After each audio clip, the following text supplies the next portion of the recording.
everyone. Tribune is with you, and we have our favorite column, Communication with Foreign Communists, on the line. Today we will have Carlos, a Cuban American Marxist, on the line, and for you to meet him very briefly.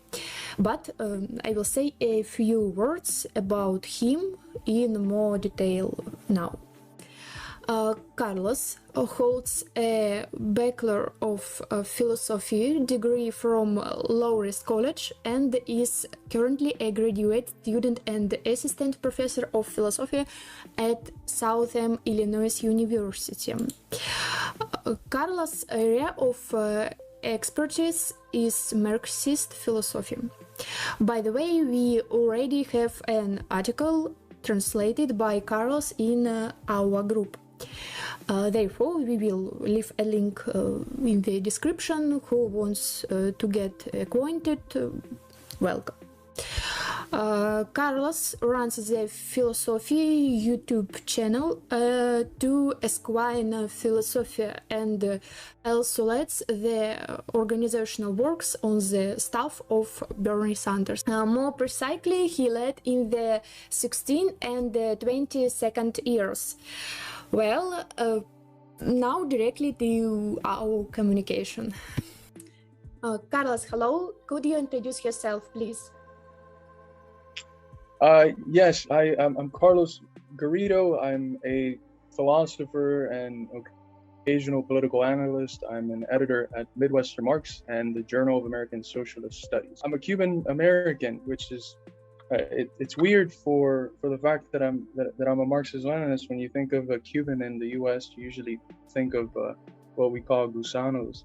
You know, the people in Miami whose family was part of the owning class that got expropriated by the revolution, so now they're salty and very anti-revolution. But I'm fully in favor of the Cuban Revolution. I'm a devout Marxist-Leninist, and I do that not just in my militancy and in my work with Midwestern Marx and in my popular articles, but I also try to do that in my academic work. Marxist academia has, at least in the West, largely discredited Marxism-Leninism, specifically after the fall or the overthrow of the Soviet Union. And I think that's quite unfair. So in my work, I've tried to recapture in my more scholarly work the philosophy of Marxism-Leninism, dialectical materialism. I place myself with respects to what's called the Engels debate, which is usually on the question of dialectics of nature. I place myself in the same place as the traditional Marxist-Leninist camp, which makes me quite unpopular in at least from a theoretical position in the West, but I think it's necessary in order to fight some of the deviations and infiltrations of postmodernism and liberalism that take place in a lot of the halls of American Marxist academia, which really, I think, remove the revolutionary edge of Marxism. Could you tell us about your work and activities being a communist? With an organization that I founded with my friend a couple years ago now, Midwestern Marx, and it's primarily an educational organization, and we try to cast our net as wide as possible to reach people. So it means that we do things that traditional educational Marxist organizations don't do. For instance, when we started, we kicked off our project, and we also had a TikTok, which was spearheaded by the co-founder, the person that I work with, Eddie Smith. I thought he was crazy at first because I thought it was a dancing app, but somehow the 1 minute theory videos and political breakdowns, it worked, and we ended up growing to a point where we reached close to 400,000 followers on there, and we were able to feed from that the website. So we cast a wide net in the sense that we do anything from those shorter videos to our website where we publish articles, either news articles or theory articles or series. We also have a academic journal called the Journal of American Socialist Studies, where what we try to do is, through an interdisciplinary lens, provide the history of struggle in the U.S. You know, we have this conception in America that the U.S. is antagonistic at its core to socialism, but the reality is that that's quite new, and that's a result of recent anti-communist trends. In the 19th century, socialism was quite prevalent in the U.S., and some of the first modern socialist utopian communities, they took place in the U.S. So we have a rich history of struggle against racism, against imperialism, against capitalism, and in that academic journal, we try to capture that. And then another recently added aspect of our project is our publication house. We have a Midwestern Marx publishing press in which we're going to be publishing books, both from professors and academics and from militants, books on tactics, on theory, on political analysis, on imperialism, all sorts of topics. And then we also have our YouTube, in which we do a lot of the same thing, a mixture of theory, news, history, a little bit of everything. So that's what the essence of our project is. It's primarily an educational organization. And we think it's absolutely fundamental for the place that we're in, where even a lot of like self-proclaimed Marxists, more specifically an academic, have still a quite abstract way of looking at the world. And they bring some of the what we call in the Marxist tradition, the bourgeois metaphysical outlook into their interpretations of geopolitics, and they reject almost every single socialist experiment that has taken root because it doesn't fit their pure idea of what socialism should look like. So in my personal work, I've been developing this as the theory of the purity fetish. They have a purity fetish that doesn't allow them to see that socialism in reality has to fight against both the national bourgeoisie that's trying to wage a counter-revolution whenever a revolution is successful, and also the collaboration of that national bourgeoisie with imperialism abroad. And these difficult conditions make it so that socialism has to do things that weren't necessarily planned when it was in the stage of what Lenin called abstract communism, when it's just you thinking about what you want to see the day after the revolution. So we have a lot of like theorists that like reject these projects, and then that sort of comes down into the main streams of militancy.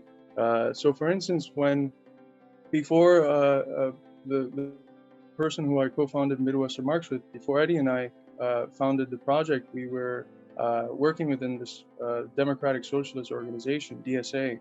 It's the biggest socialist organization in the US right now. They have nearly 100,000 members.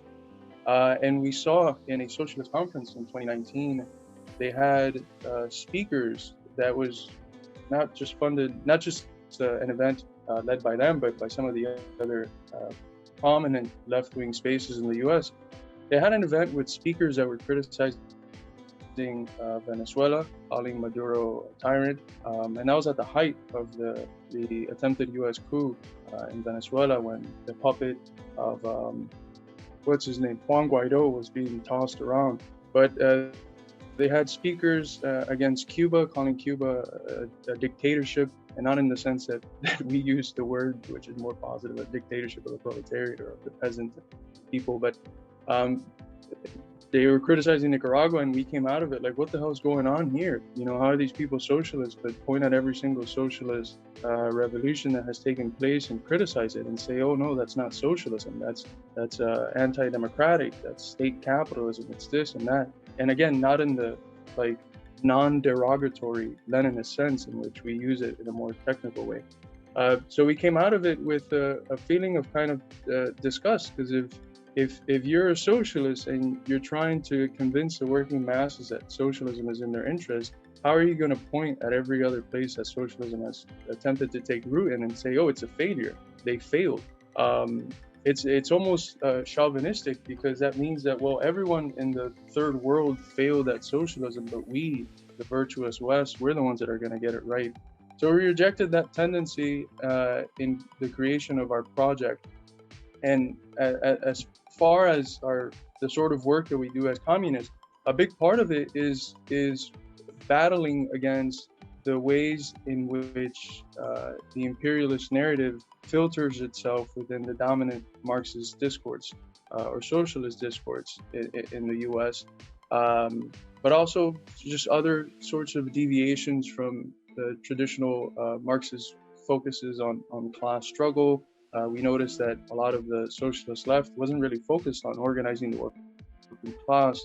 And then when we looked at the composition of this left, we saw, well, they're primarily from what's now being called the professional managerial class. And so their direct interest is not the same as the working classes. It's not, in Mao's terms, an antagonistic contradiction, but there is not a full overlap. And so our project has tried to recenter that traditional Marxist view that is centered on the perspective of the working class as the revolutionary agent, as the class that can wage the struggle for socialism and emancipate thereupon after everyone else. And then the last thing is that there's a segment of the left in the US that has almost internalized the McCarthyite smears against communism. So, as I'm sure you guys know, the US state is quite anti-communist. It has waged a lot of battles against communism, not just abroad, but internally. There's been a whole lot of repression. And one of the main dominant narratives is this narrative that America is at its core anti-communist. And we saw before we created our project that there was a tendency on the left that almost like internalized that, right? That these McCarthy smears, which were used to divorce the working masses of the US from communists, they almost like got the gun that was pointed at them and took it away from McCarthy's hand and are like pointing it at themselves. And we thought it was really dumb because we have a rich history of socialist struggles, and we should let the people know about that history so that they don't think that the socialism thing that we're fighting for today is something foreign. You know, it's something that has always been here in the US and through different currents, and that when we recapture that history, we're building historical legs for our struggles today. So we vehemently rejected the tendency on the left that says that, you know, America just has to be, that socialism is about destroying America or something like that, and that everything that is represented in the US is fundamentally anti-socialist, and that you can reduce the US to just imperialism, exploitation, the genocide of the natives, the enslavement of the black population. But that's not true. That's not what the US can be reduced to. And again, I see that as a philosopher, as the collapse of reason into metaphysical thought, or into this abstract purity fetish, which fails to see things dialectically. It fails to see how it is that the US is both the main imperialist power. It is both a country that started off with settler colonialism and that genocided or greatly brought about a genocide of the natives, enslaved black population. But at the same time, from those contradictions that it created, it has a very rich history of struggle, of fighting against the evil parts of empire and capitalism. And so those are the three sort of reasons why we created our project, and that's basically the essence of our communist organizing right now and our educational duty. And our hope is so that it is to get to a point where you know, the people that follow us really don't even need us, because they're able to analyze the events themselves concretely. A lot of what we do is that when a geopolitical event comes up, we break down the imperialist narrative by analyzing the event concrete, which is what Marxism-Leninism tells us we have to do. We analyze all of the factors, we break down the imperialist narrative, and we're able to convince people that, you know, maybe how this war was interpreted isn't the best way to interpret the war. If we're successful in teaching people dialectical materialism, they'll get to a point where they can do that themselves. And they don't have to watch our YouTube videos doing it, because they can do it themselves and they can do it with their coworkers. And I think that's how socialism spreads. So that has been primarily, as an organization, our role. And of course, we have people within our group that are in various communist organizations that are doing things on the ground. But as an organization, that has been primarily what we have been focusing on. How can you evaluate current state of economy and social warranties in United States? Oh, things are horrific. They're absolutely horrific. Inflation is hitting working class families extremely hard because the prices for the things you need are higher, a lot higher, and your wages are at the same place. And when they go up by 3%, which does nothing when the basic commodities that you need to survive have gone up 8, 9, 10, 15, 20%. With gas, it's even a whole lot more. So we already had a condition before the pandemic, and I guess before the war, where most Americans didn't have $1,000 saved up in their savings. So which means that any emergency, they couldn't do anything, right? We have a bunch of Americans, drowning in student or medical debt, and the attack on unions has meant that wages have been stagnant over the last 30, 40 years. So the American population is in a really bad condition. And the politicians don't seem to care, right? We know as Marxist Leninists that bourgeois democracy is really democracy for the rich, for the owning class. And so that's what you find in these times of crisis. Instead of the population being the one that gets aid, you have money being sent out for more weapons to Ukraine, or you have money being sent out to Israel so they can fund their dome. And you have all of these projects of funding imperialism and the military industrial complex, and very little going to the people. And that's something that the people are starting to realize when they turn on their news and they're like, oh, we're sending this many billions of dollars to so-and-so country, that I think most Americans, honestly, just because of how bad our educational system is, wouldn't be able to point to in a map. But they're seeing money being sent to these areas, and they see their communities destroyed, their infrastructure just horrific, people sleeping in the streets, them barely able to get by and pay the necessities that they need in order to survive. And they're like, what the hell is going on? So the economic condition in the US is horrific. GDP growth does not translate itself into the everyday lives of working people. So that disconnection is bound to pop at one moment or another. I don't think people in the US can continue under the conditions they have been pushed in for much longer.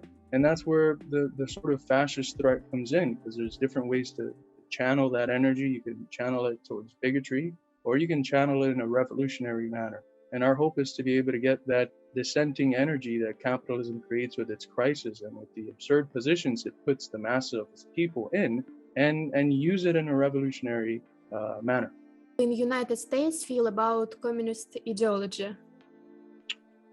Well, there's an interesting phenomenon that goes on there, because up until I think the Bolshevik Revolution in the U.S., the mass of people were in favor of socialism, right? There was big left-wing populist parties, progressive parties, farmer labor parties. The Communist Party was pretty big. The Socialist Party was fairly big. So socialism looked like it could take root in the U.S. at the turn of the century, especially considering how rich of a history of socialism we had in the 19th century. But again, the tactics of anti-communism have suppressed that. But we find ourselves at a moment again where poll after poll, specifically the younger generations, they prefer socialism above capitalism. Now, the question is, what are they thinking about when they think of socialism, right? They're not thinking necessarily about having the dictatorship of the proletariat and having the working class control the means of production and the state. They're thinking almost more so like a Bernie Sanders Scandinavian sort of social democracy. But the point is that we have the mass of the population, specifically the youth, which knows that the problem is not just one about policies. The problem is systemic. There's something about capitalism that doesn't work, that destroys the environment, that continues to create conditions where great amounts of wealth can be accumulated in the hands of a few, and the vast majority of the population lives in utter poverty. We have a big portion of the population that is accepting it and that's opening itself up to socialist ideas. And one of the shocks that I found when I was working in the Bernie Sanders campaign in 2020 in the Midwest, in Iowa, which January and February in Iowa, it gets down to like 0 degrees. So it's pretty cold, but we were going around knocking doors in the middle of the Midwest. And a lot of the times we found, the MAGA hats, the Make America Great Again, Trump supporters. And we had came with almost like a liberal framework of thinking that, these people were just racist. Like the people that voted for Trump, especially in the heartland, they were just racist folks, and Make America Great Again in their heads meant going back to a time when white supremacy was more direct. And what we found was that wasn't true. That wasn't true at all. For them, Make America Great Again signified, let's return to a time when one job was enough and we lived comfortably. When the infrastructure in the U.S. was good, when we actually made good things, right? So a lot of these people had dissenting tendencies against the established order, and they voted for Trump because they felt, obviously erroneously, but they felt that Trump was the candidate that was going to drain the swamp. That's how he put it. It's not true, but all those people were open to socialism. In our conversations with them, all of them, regardless of how pro-MAGA they were open to socialist ideas. So I think even the parts of the population where people would be the most skeptical about them accepting socialism, which is usually the middle, right? The middle of the country, the heartland region, those people are ready to accept socialism, and they need a pro-worker agenda, and they'll take it, right? So it's not just the people in the coast that are opening themselves up to socialism and younger folks. It's also old working class people who realize that they've been effed. I don't know if I can curse, but they've been messed up by the existing system. So I think that there's a turn going on, and this is what happens in times of crisis. That's why, we know that there's no formula for a revolution. There's no formula, but there's some basic elements that you can expect to see in a revolutionary movement. And I think two of the central ones are a crisis, a moment of crisis when capitalism takes the mass of people into a point where they feel like they have to do something to change the way things are. We're just letting, not rocking the boat is not enough, right? And consciousness and crisis creates the conditions for consciousness to be built. So we're seeing the emergence of people being critical of capitalism, but that's not enough. They need to be able to envision an alternative, have a concrete understanding of why it is that they don't like the existing order, and from that, be able to formulate ways to move forward in a revolutionary manner. If not, they're susceptible to conspiracy theories and quite frankly, to the far right, which thrives also in these moments of crisis, right? Is I think it's capitalism in decay at a moment when socialist revolutions failed. Walter Benjamin has the famous quote that every fascism is a failed revolution, right? So it's a hard battle that we're waging right now, but I think most people are opening themselves up to ideas of socialism, and it's up to us, communists and revolutionaries, to take these ideas to them and to organize them in a revolutionary manner. What can you tell about labor movement in United States? How strong organized it is?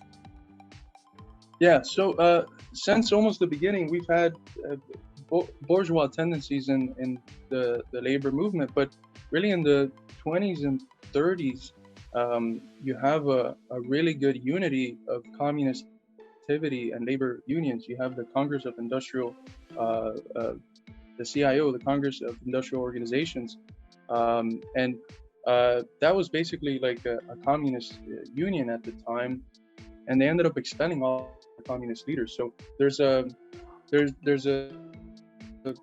homology, a similarity with the fight against communism and the sort of fight against organized labor in the U.S. And so what you find is that for instance, since neoliberalism really takes off, a lot of the gains that unions had made over basically centuries of struggles are beginning to be eroded, sometimes quite directly, sometimes in more sinister ways. For instance, today, one of the things that's the most popular to use in employment practices is to talk about flexibility. We're going to make work flexible. And what that means at its core is making workers independent contractors.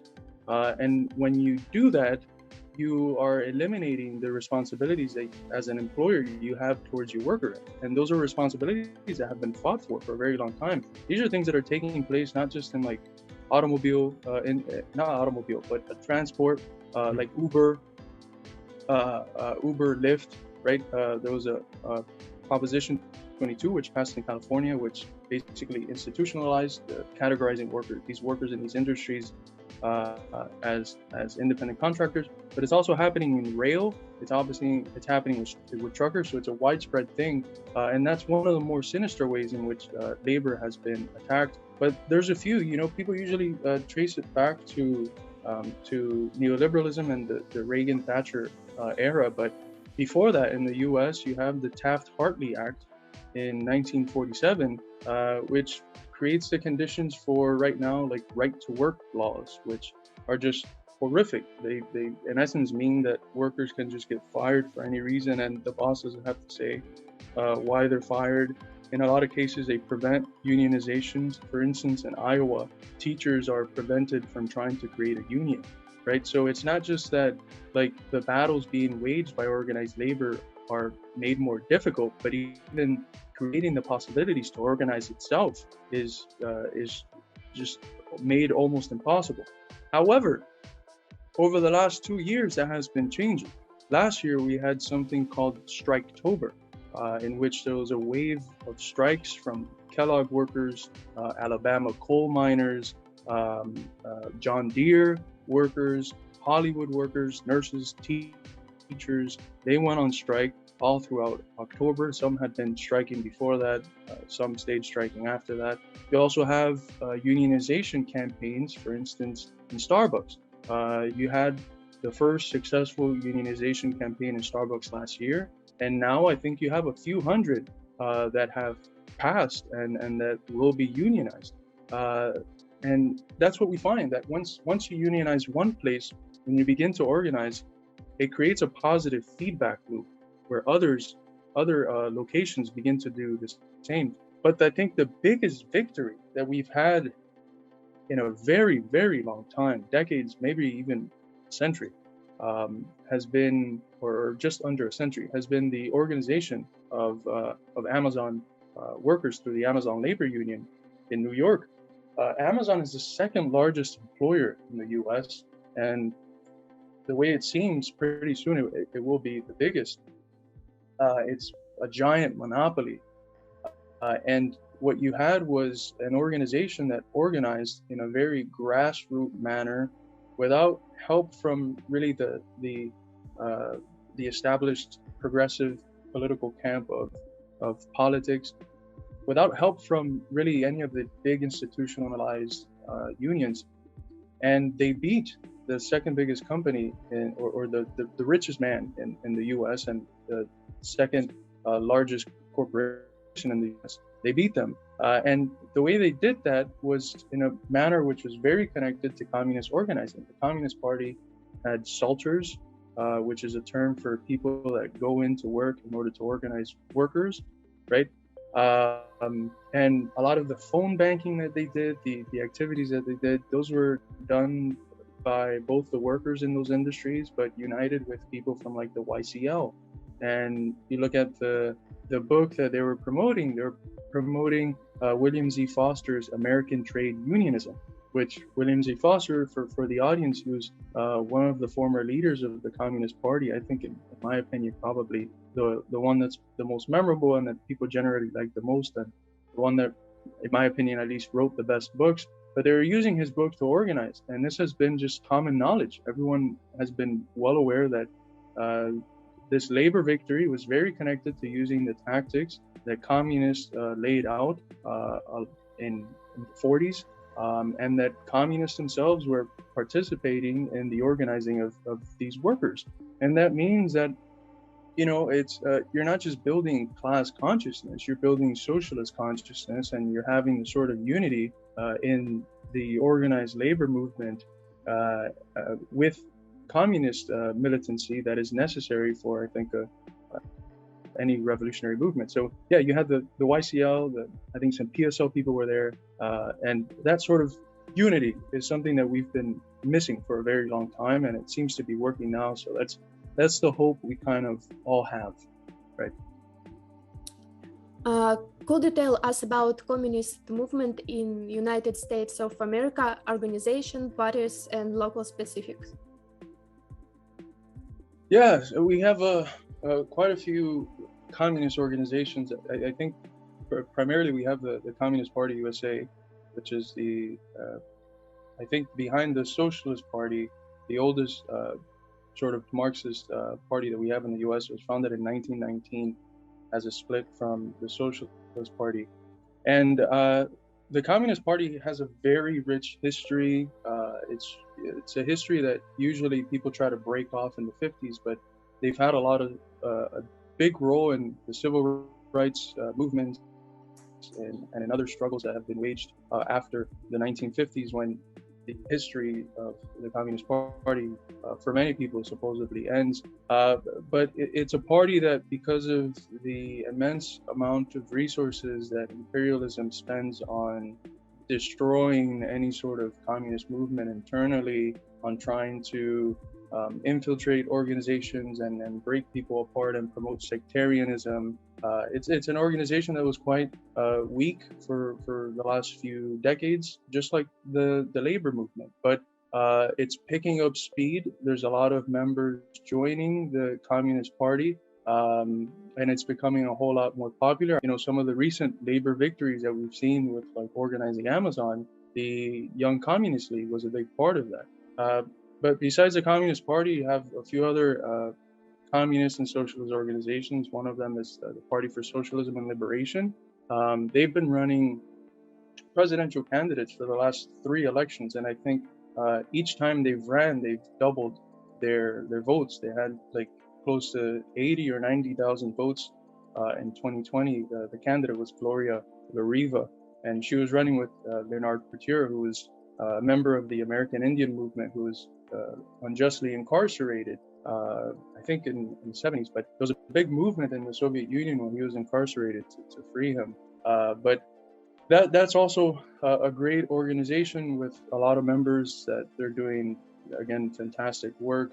You also have a few other organizations that I mentioned, the DSA, the Democratic Socialists of America. They're not Marxist-Leninists or communists, but they have this sort of Second International Marxist tendency.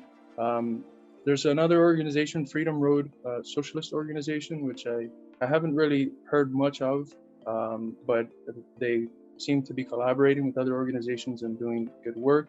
And lastly, there's another one called the Party of Communists USA, which I think it's a split from the Communist Party USA. I don't know much, but in our educational organization, we have writers that are part of all of these organizations, and I think they're all doing great work. And in terms of the communist movement, one of the more hopeful things that I've seen is that right now, with the sort of U.S. proxy war being waged in Eastern Europe, when it began, you had different parts of the United States where the PSL, the YCL, the CPUSA, so the communist parties, the youth leagues, the Party of Socialism and Liberation, the FRSO, all of these organizations got together. The DSA, they got together and they waged collective protests against the war, and that's pretty incredible. I remember when we saw all those pictures, a lot of us got like chills and emotional, because these are these organizations which are 9/10 of the time on the same page, but for some reason, there's these little splits coming together and waging a protest together. And I thought that was incredible. But there's another point where that happened that's more related to the labor movement, which I guess I can extend on more when you ask the question of labor. But we have, like I mentioned, in the U.S., a lot of resources spent on anti-communism and on trying to break down communist organizations. But at the same time as that's happening, the U.S. Keeps its mass of people in really horrible conditions. Like our infrastructure is a D-. Homelessness is absolutely ridiculous. We have 10 homes for every homeless person. It's just not even the European sort of social democratic or welfare capitalist states in Europe are at least a bit smarter, because they give healthcare and free education to their people, at least in most places. In the US, we don't get that. In the US, people are going into basically debt slavery for getting sick, for having a family member get sick, for wanting an education. It's just completely absurd, the situation that we find ourselves in the US, and being the global hegemon, the place where the resources and super profits that are acquired through imperialism from across the world go to. It's pretty absurd that our own population is also living in such degradation. So they're creating, by leaving their population in that condition, quite literally their own grave diggers. And every once in a while, you have people just spontaneously explode and hit the streets. Those are people that, if they were organized in a revolutionary manner, if they had a unity of thought, if they were theoretically oriented and not just guided by spontaneous blind practice, they could bring about a quite substantial challenge to the existing capitalist imperialist system in the US. Organized in your organization, what advice would you give to a novice communist organization? So we have a series of editors, I think it's 7 or so, and I'm the one that usually manages things. So when we receive articles, if they are in the theoretical field of one of our editors, I'll send it out to them to edit. If it's in philosophy, I usually edit it, or I send it to Dr. Riggins, who's our counseling editor. He's a retired philosophy professor. But as an organization, we have an editorial board. We have a series of writers that we have on staff that write for us, some more frequently than others. Once you join our group as a writer or as an editor, you have the capacity to do YouTube videos for us. So for instance, we have one of our writers, Noah Krashvik, who's doing a short series on taking the basic concepts in Marxism and doing 3 to 4 minute videos. And the people love those, because there's a lot of misconceptions about basic concepts, like what is Marxism, what is dialectical materialism.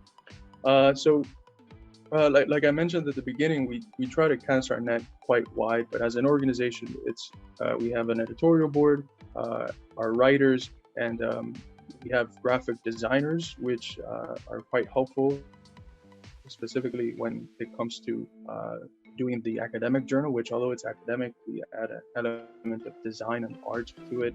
The same thing with the books, like to help us design the book covers. So in terms of organizing, that's it. In terms of tips, one of the biggest tips that I think has helped us somewhat succeed has been our open policy, right? All of the editors are Marxist-Leninists, and we all pretty much stand in the same place theoretically, but we allow in our website the publication of tendencies that, although we are not in those tendencies, like social democrats, sometimes Trotskyites, even anarchists, right? When they send in an article in a field that is not contradictory to the perspective that we have as Marxist-Leninists, we allow publication. So we virtually have created a space for this somewhat broad leftist discourse in a way in which it's more so what we exclude that defines the editorial policy, at least for the website. We exclude anything that promotes imperialism, obviously anything that promotes racism and bigotry, and anything that promotes pessimism, we won't be able to, the American masses can't organize themselves, or the revolutionary futile. but we allow ourselves to work with different tendencies because some of us had different tendencies 2-3 years ago, and eventually we arrived at Marxism-Leninism, and I think we're here to stay theoretically. But we're open to working with everyone because we are an educational organization. So I guess this tip, it's one that it depends on what sort of organization that you're building. If it's primarily an organization, educational organization, maybe this will be something that helps. I don't know if it helps for a party. A party needs to stick a little bit more so with a party line, right? And it needs to be a bit more strict in its editorial policies. But for us, at least, we've been open to working, like I mentioned, with every socialist and communist organization in the US. And we have writers and people on the e-board from pretty much every organization. And it's been really nice to see that sort of collaborative work with people who are in different groups doing different things, and I think most of them are doing quite good things through those groups. What forms of collaboration with Russian organizations or activists do you see? So in the world, we've had a few exchanges with this relatively new magazine. I think they're a little bit over a year old, the International Magazine. I think they are out of India, but they have internationalized. They have a lot of people now working from across the world. We've published an interview with them, and they've published interviews with us, and myself and Eddie, we've published on their website. But we've also worked with some Canadian organizations that have interviewed our project.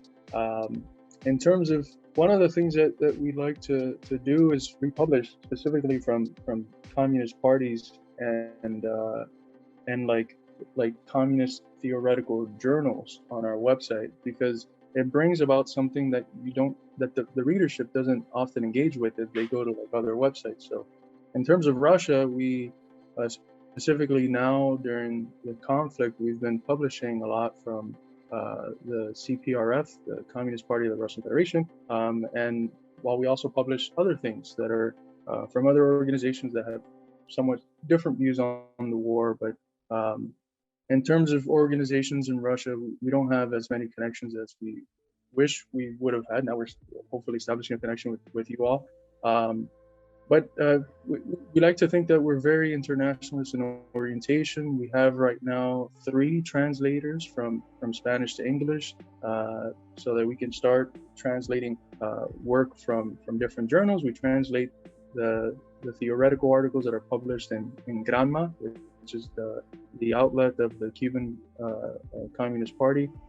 But we've also have published a few other things. We have some friends in Peru who are running the Marx Engels Institute over there, who we've published quite a bit, and some friends in Mexico as well, in a group called Intervención en Coyuntura, who we collaborate with in terms of sharing our content and having our articles republished. So yeah, we hope to, just like we have some Spanish to English translators, we hope to have more people who can do that, so that our website can reflect more accurately the struggles for socialism and labor struggles across the world. We have a lot of folks from India. We have like 5 or 6 writers from India that are doing fantastic work. So yeah, but in terms of collaborations with Russia, primarily what it's like republishing the stuff from the CPRF. Especially now, it's such a scary time. We know how empire works, and they personalize things, and it always leads to bigotry. It always leads to bigotry. After the 9/11 attacks, there was like an anti-Muslim campaign, and there was a lot of anti-Muslim hate and racism. During the beginning of COVID, when Trump was calling the COVID-19 the China flu, there was a lot of anti-Asian hate, which is still going on today. And I think that now, with how the sort of narrative on the war is being spun, I am afraid that we're going to start seeing anti-Russia hate in the US, and I think we have started to see that. So we have to combat that very, very seriously. And I think part of the way we combat that is by creating these sorts of relationships with Russian organizations, which humanize Russians. It's absurd, but imperialism works in such a way where they can just dehumanize people through how good they are at spreading propaganda.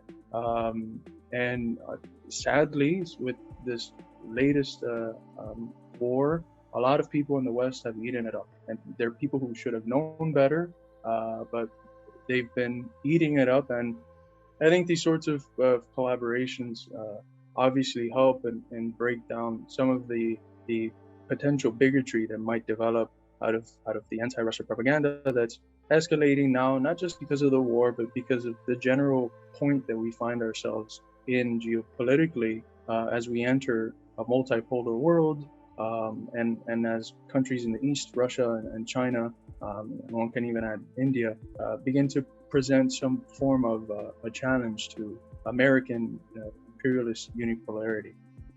Thank you very much, Carlos, for taking the time to tell us about your activities.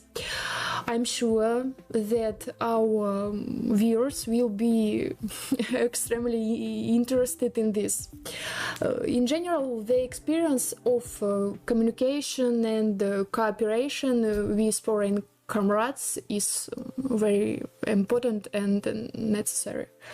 Therefore, we will discuss the further form of cooperation personally in nearest time. Thanks again, Carlos, and thank you to the dear viewers who were with us. Bye.